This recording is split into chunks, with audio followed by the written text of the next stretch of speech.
Hello, everybody. Welcome to the Daily Grateful. And today, gratitude is all about books. Books. Yes. It might seem a little bit boring to some, but I genuinely love books. I love collecting them. I love reading them. I don't get to read them as much as I would like to. But I love to collect old, rare books. I specifically like to collect ones that have controversial outlooks on history. So these aren't history books, like modern history books with controversial opinions in them. What I like to collect is historical or antique history books that give their opinions about events that happened or current times. This one, for example, this is one of my favorites. Even though it's not particularly rare, but when you read through volumes like this and you come across opinions of scholars at the time of these events that are happening, their opinions on them sometimes are spicy. So this book, essentially, the best of the U.S. first 100 years, very spicy. So spicy that I dare not go into it. But anybody who wants to have a look at a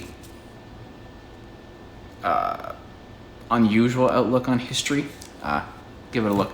Other ones that I love reading through is the original volume called Eugenics. Spicy read, but I love that you can go back, you can find these old books, which they don't print anymore because nobody would buy them, nobody wants to read this. The reason I like them is because the viewpoints that these people had hundreds of years ago were just obvious to them, right? Like it's just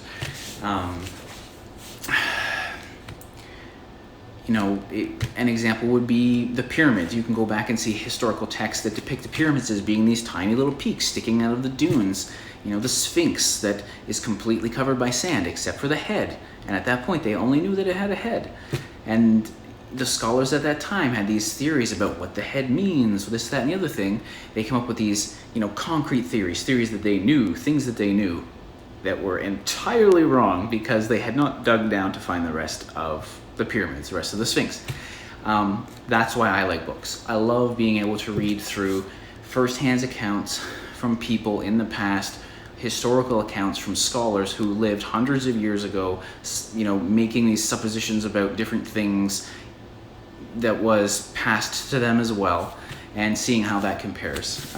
So my gratitude today is for books, is for the weird takes on history, the unpopular takes on history, and comparing them to where we are today.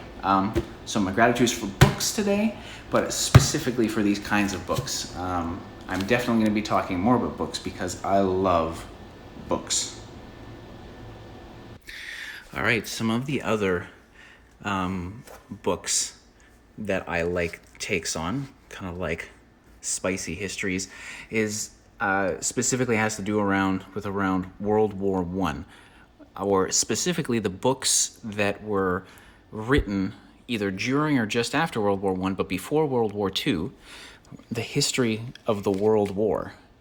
This one is Pictorial History of the Great War, the World's Greatest War. I love these books because they show how little these authors, that the governments could actually see what was coming, right? They had just come out of this awful, terrible, tragic war, not knowing that they were about to go straight into one that was much worse. And so it's just this unique window into history, this tiny sliver of time where these books were written after World War I, before World War II, when the thought was that something like that could never happen again. And of course, we know now that something very, very bad happened immediately following this. So this is just another example of this isn't necessarily spicy history. This is more of a more somber look at people who are either hopeful or trying to predict, that this couldn't possibly happen again. And of course, it did.